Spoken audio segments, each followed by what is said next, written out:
You mentioned money is a precondition basically to participate in this social life. And the things you just mentioned, for a lot of Singaporeans, they would say, huh, why is that part of minimum income? You mentioned traveling, bubble tea. Why is that? Isn't that a luxury? How would you respond to that strand of criticism? You're including a lot of things which are not part of an actual person's needs, but rather desires. Mm.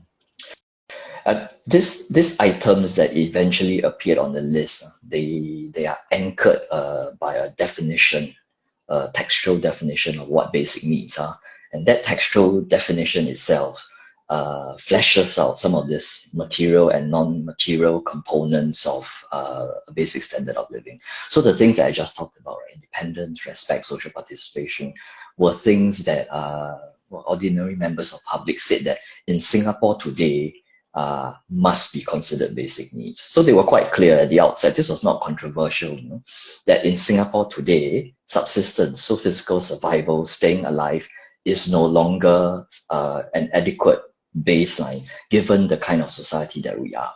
So based on this definition that they constructed, subsequently items were then debated and decided on as a way of achieving this textual definition. So this is a way to say some of those items that on their own, disconnected from this context of the discussions that the participants went through, they will strike us as, you don't need this for physical survival, right? But when we brought participants through a process of thinking about what it means to enjoy a basic standard of living in Singapore today, and then what do you need to achieve that definition, that standard of living, these are the items that they had no problems agreeing on.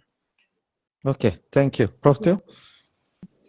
I would just add that, on certain items, because our participants also emphasize choice, it's important to remember, of course, not every single person will like bubble tea, but the purpose of talking about bubble tea and including something like bubble tea in the budget is to say that young people said that they need a budget so that they can go out with their friends, and do something social, and it's a relatively inexpensive item that allows them to partake in the social life of young people.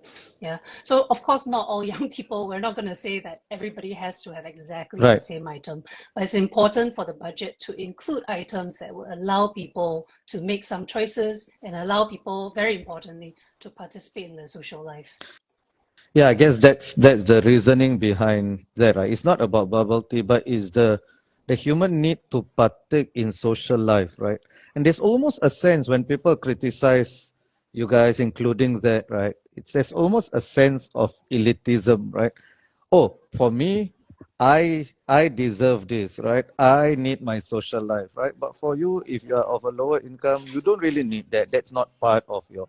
It reminds me of a term you mentioned in your book, Prof. Teo, which is differentiated deservedness, right?